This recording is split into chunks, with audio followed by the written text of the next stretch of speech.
His Royal Highness the Crown Prince and Prime Minister Prince Salman bin Hamad Al Khalifa chaired the weekly cabinet meeting at Gdaybiya Palace.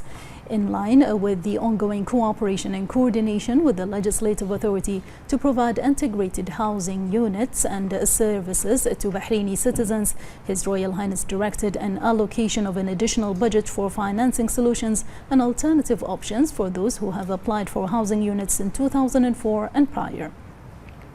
The Cabinet further assigned the Minister of Housing and Urban Planning to announce the details of alternative solutions and options. This follows a review of a memorandum submitted by the Ministerial Committee for Financial and Economic Affairs and Fiscal Balance. The Cabinet commended the efforts of the government authorities led by the Ministry of Interior and the Jafari Endowments Council, as well as the role of heads of matams, supervising committees and volunteers for their cooperation and commitment to ensuring a successful Ashura. The Cabinet followed up on Bahrain's produce stock and its capacity to meet market needs and receive assurance on the availability of various commodities. In this regard, the Cabinet directed the Ministry of Industry and Commerce to assure the sustained availability of commodities to meet market demands. The Cabinet then expressed its condolences to the President of the UAE, His Highness Sheikh Mohammed bin Zayed Al Nahyan, to the senior members of Al Nahyan royal family and UAE citizens following the passing of the representative of the ruler of Abu Dhabi, His Highness Sheikh Saeed bin Zayed Al Nahyan, noting that their thoughts and prayers are with them during this time.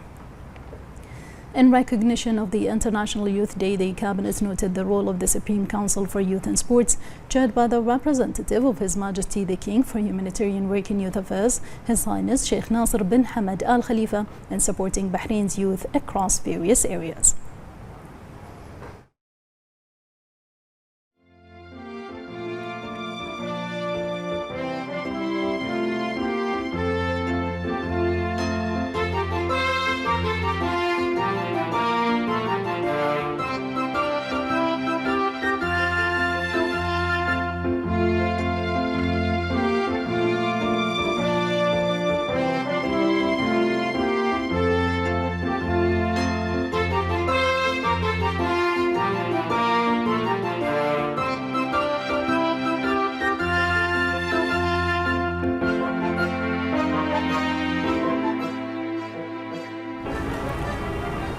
During the meeting, the Cabinet discussed the following memorandums.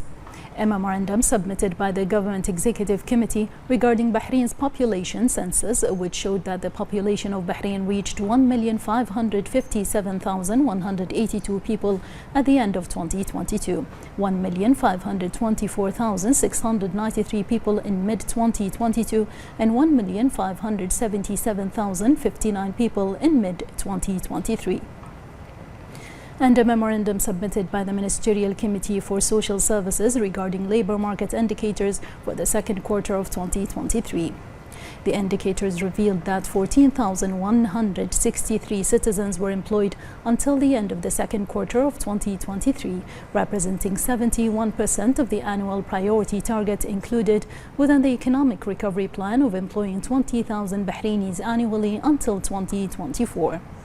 The indicators also revealed that 7,237 citizens were trained until the end of the second quarter of 2023, representing 72% of the annual priority target included within the economic recovery plan of training 10,000 Bahrainis annually until 2024.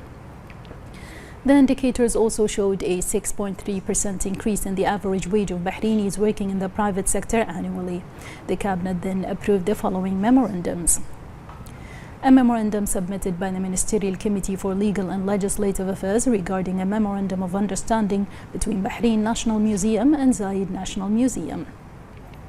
And a memorandum by the Ministerial Committee for Legal and Legislative Affairs regarding the government's response to 6 proposals and 2 draft laws submitted by the Council of Representatives. Finally, the Cabinet noted the following ministerial reports.